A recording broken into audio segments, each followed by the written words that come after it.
the way I really look at this is, if you really step back, and I want to quote a couple of things from some interesting people who made some very interesting. So when 2020 started, I think we were in a situation which I can quote saying that poor planning on someone's part became an automatic emergency on everyone's part, correct? So we ran into this, and as Kamal previously talked about, we just came into this with no warning, no insight. I was in World Economic Forum on the last week of Jan, and there was a session which was being talked about pandemic and its global impact by Yuval Noah Harari, and he was talking about the big drivers in 2021. And in comes in Feb, the whole world starts to rally, right? So from our perspective, from HCL perspective, we only put out a public statement out there saying that, and we are in our silent period, so I can't give any forward-looking guidance. But there's a lot of public statement which we have given in terms of how we've responded and how we pretty much we're seeing a positive silver lining around this whole area. 90% of our company works from home. We still have to do a lot of work. We run pretty large, essential, critical services for many companies worldwide. So we are in the critical value chain.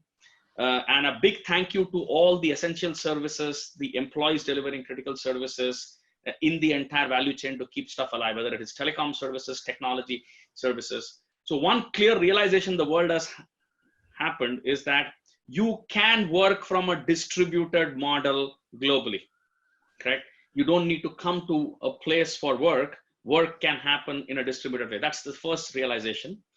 From a market standpoint, I think it's going to there is going to be impact in various industries. Certain industries, I won't think when they come back, it will be normal. It will be a new normal, correct? And it's going to impact across the stack, across the ecosystem. This thing is not over, by the way. This is going to take a W-based curve. It's going to peak, come down, lockdowns. You can't lock down all the time.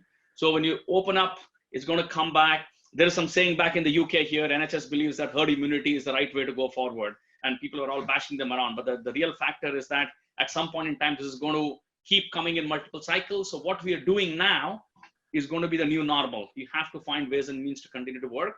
People still have to go to sites. People running data centers, running networks, doing workplace services. They have to go and touch the device, enable the work in many parts. You can't do everything remote. I see a big boon for the tech industry. People which are tech or technology enabled, I think if they pivot around this, and you can use an analogy saying that when you have a nasty curve in an F1 race, you either slow down or you drift.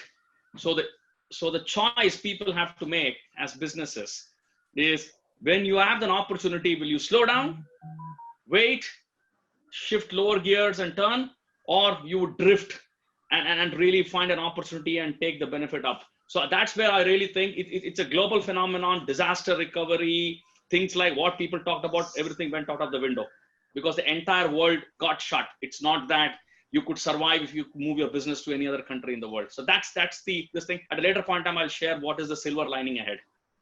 Over to you, Vivek. So as I was saying before, I think if you start to look at as a company, the first thing which any company has to do is to really move away from selling to serving their customer.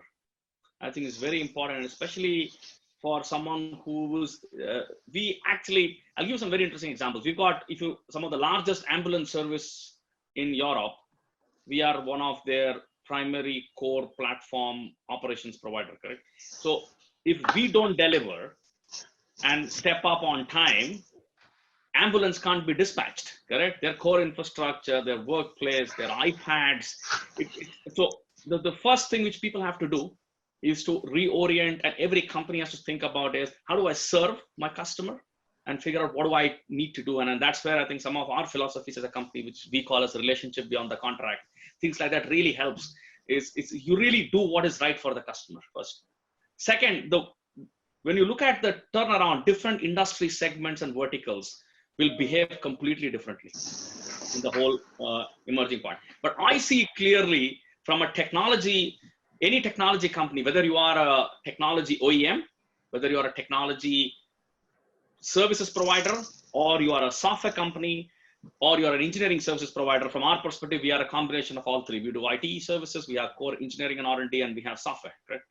And all of them enabled to the cloud. I really see a clear pattern emerging in this of 8 key things which I'm really seeing. I'm using this common terms. I'm saying what I call as workplace is getting fluid, which means your workplace is getting digitalized and it's becoming fluid, which means it doesn't matter where you work from, it now matters how you work from. Second, I think the key thing I think Kamal talked about, and we have talked about this, is workloads are getting cloudified. More and more opportunity. You will see a massive cloud adoption. People have realized that if you are on the cloud, you are far better in terms of ability. And if you're on a hybrid multi-cloud strategy, those can be more details, but you are better safe than being in a legacy model. Security is becoming a big play, because what's happening, because you're working from home, your security attack surface, your threat surface is completely changing, which means you need to start to reimagine how you secure. If you see your corp execs, your CEOs, your CXOs, all of them are working from home, your biggest, weakest link in your entire security chain is your home Wi-Fi. So things like you need to really start reimagining how do you do security from device-centric to persona-centric, doing a lot of those changes. Businesses will get rewired. Supply chains will become digitalized, online commerce, but you still need physical. I always believe that the world is phygital, correct? You have physical, and then you create a digital adaptation of that. But you will see a lot of rewiring of businesses happening. Supply chains getting reimagined. I think Sanjay was talking about how the supply chain outside of essential services are being relooked at. So there'll be a massive reimagination of supply chain, country proximities of supply chain. I think the world will relook at everything around China or outside. So there are a lot of other aspects will start to emerge. Content is becoming OTT-fied, and especially because I have another side of this thing where I work as a trustee I'm a trustee in a sports charity, a cricket charity here, very actively involved with ECB and with Cricket Australia and some of those.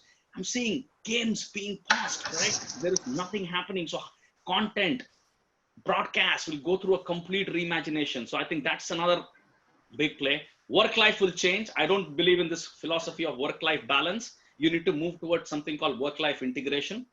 You can't say I'll work 8 hours a day. You have to find a way to balance across your life, and you choose when you need to work and be around that. Being healthy is becoming fairly recognized. So people are really going back and reimagining health, correct? And then things like, now I'm seeing my Pilates instructor, she moved her entire classes over Zoom. So we still doing that. And the last but not the least, I think world has learned one thing: being human and empathy is being realized. And I think that's very, very important. So I really think that there is a silver lining. Industries have to morph. Every company has to reimagine themselves, but there's always a silver lining. There's a lot of bad things happening, but there is a fair amount of positivity around this. You have to look at the positive side and see hope is a good strategy. It's a very starting point of a strategy that I have hope that things will change. Back to you, Vivek. Our company stated policy is employee first. So for us, everything is centered around, because human capital is the core of how we drive. It's always human and the machine, correct? Even in the whole topic, which I have a lot of work, which I do around both AI and quantum, basically. The two things I always say, it's a human who is thinking, and it's a human-centric model. So I think from an employee perspective, we have massive demand, correct? Our demand is going to keep this thing. So we're still recruiting, we're still hiring. We will continue to do that. The beauty part now is that our hiring is more globalized now. Now we don't need to hire only in geographies. Customers are equally flexible to work in a more, even my distributed agile, scaled agile is now working in a highly distributed model cross country. Customers have realized that's the only way it'll go. So I think that's a positive aspect. I think the way you need to look at this whole thing is that this is a period which it's happened every 10 years. You had this Wall Street crash, which happened in 2008, correct? You had a 9/11, and every time you had something or other, and this industry has been resilient enough to find ways and means to evolve and emerge itself. But I think this time it's been a 1-point global massive impact. So, but I think every company has to come out of it in a unique way. But I think at the core, if you really value employee as assets, the question is that it all depends upon how the company looks at our employee assets or employee resources. So I think that would determine how they will treat it. So, and in our case, it's an employee first philosophy as a company. event companies, please don't plan post-COVID. Please plan now, because see, I think what's happening, customers are out there. The channel has changed. So think, I would, if really ask me what I'm running at least close to every 2 weeks, I'm running at least one massive webinar. I'm doing, my marketing is chasing me on that, correct? So move to digital. I think move to digital marketing, leverage the power of DM and pivot, because all of us are now communicating, connecting, doing businesses. The only difference is the events, try to make it more digitalized. Think creatively, correct? Don't worry about post-COVID. This is going to happen for the next 12 months. If you wait till that time, you will be in more trouble. I would say find ways to be in the core theme. I saw very interesting campaigns, correct, where people are trying to even implement some kind of virtual experiences in conferences. So think through that. I think there is opportunity now itself.